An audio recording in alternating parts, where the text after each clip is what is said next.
Hello, I'm Jonathan Sutera, your Director of Instruction here at Bonita Bay. And today I want to talk a little bit about the words I hear from you all as students saying that you're not always as consistent as you would like to be. So where does consistency come from? How can we attain more consistency on the golf course? So I just thought I'd show you something just simple that you can kind of reference your improvements upon and give you some understanding as to why the ball does what it does. So first of all, you'll hear a lot of times we teachers might tell you, you're not really turning. You got to turn, you got to turn, you got to turn.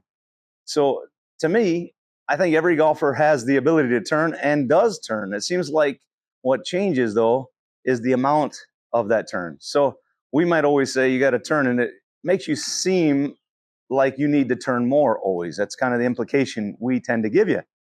Well, what I might say to you is that may apply sometimes, but what I'm looking for is the same turn. So some golfers, when they get in their golf swing, they might turn their shoulders in the backswing to about there on one swing.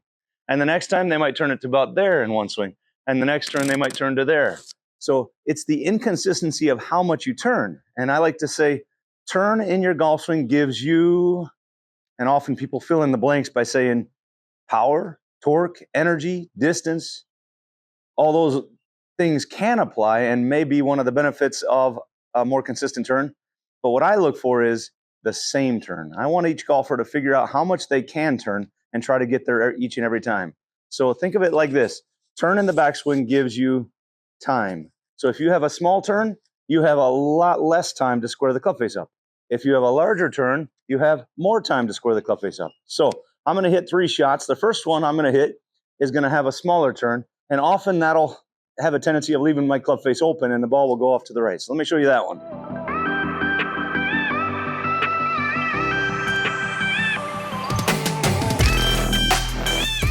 Yeah, sure enough, it started right and kind of went right. So it's usually a good solid push fade. So it starts right, goes a little more right. Next one, I'm going to add just a little bit more turn. Let's see where this one ends up going.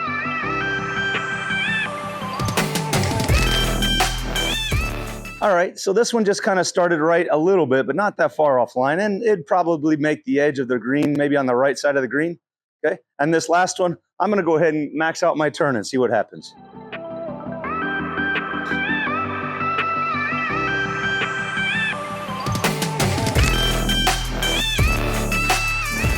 There we go. So now I actually have a ball that started a little right and had a little draw, and I didn't try to change my grip or change the sequence much. I just changed the amount that I turned. And that gave me a little more time to square things up. So if you're having some struggles with your golf game, go ahead and give this a try. Maybe try some different turns in your backswing and just see what happens, see what you get. And you'll find out which turn for you is the best, and then try to get to that turn each and every time. I definitely know that you're going to see some improvements with this. And if you have any questions or have any struggles, feel free to reach out to us as teachers. We'll be glad to help you. Have an awesome day. We sure look forward to seeing you soon.